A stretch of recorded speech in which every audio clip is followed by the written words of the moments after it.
নমস্কার বন্ধুরা, আজকে আমি আপনাদের সামনে চিংড়ি মাছ দিয়ে কচুরলতি রান্না করে দেখাবো।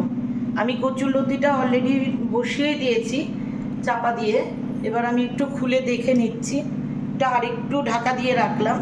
আর একদিকে আমি কড়া বসিয়ে দিয়েছি। কড়ায় আমার সামান্য তেল আছে, তার মধ্যে আমি আর একটু সর্ষের তেল দিয়ে নিচ্ছি।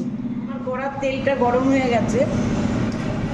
এবার আমি তেলের মধ্যে আমার চিংড়ি মাছটা আগের থেকেই কেটে ধুয়ে হলুদ লবণ মাখিয়ে রেখে দিয়েছি, এটা আমি তেলের মধ্যে ছেড়ে দিচ্ছি। চিংড়ি মাছটা আমি অল্পই ভাজলাম, বেশি ভাজলাম না। চিংড়ি মাছটা এবার আমি তুলে নিচ্ছি।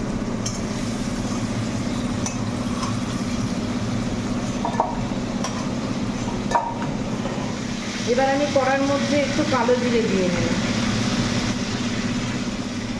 এবার আমি রসুন আর কাঁচা লঙ্কাগুলো তেলের মধ্যে দিয়ে দিলাম।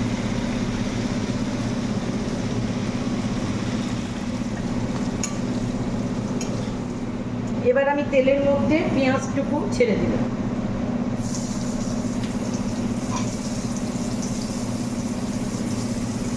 এবার একটু নাড়াচাড়া করে নেব। কচুরলতিটা জল জড়িয়ে নিলাম। এই গ্যাসটা অফ করে দিলাম। ভাজা ভাজা হয়ে গেছে। এবার আমি এর মধ্যে কচুরলতিটা ছেড়ে দিলাম। আমি এটাকে ভালোভাবে নাড়িয়ে চাড়িয়ে নিলাম। এবার আমি এর মধ্যে হলুদ দিয়ে দিলাম,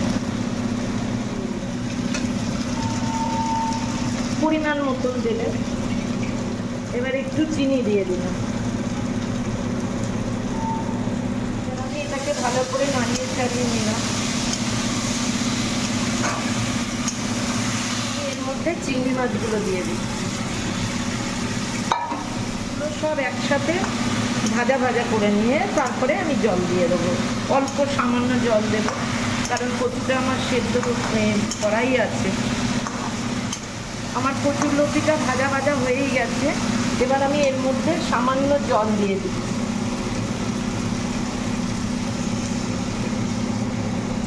আমি এটা চাপা দিয়ে দিলাম। 10 মিনিট এভাবেই ঢাকনাটা খুলে নিলাম। আমার কচুরলতিটা হয়ে গেছে। এবার আমি গ্যাসটা অফ করে দিলাম।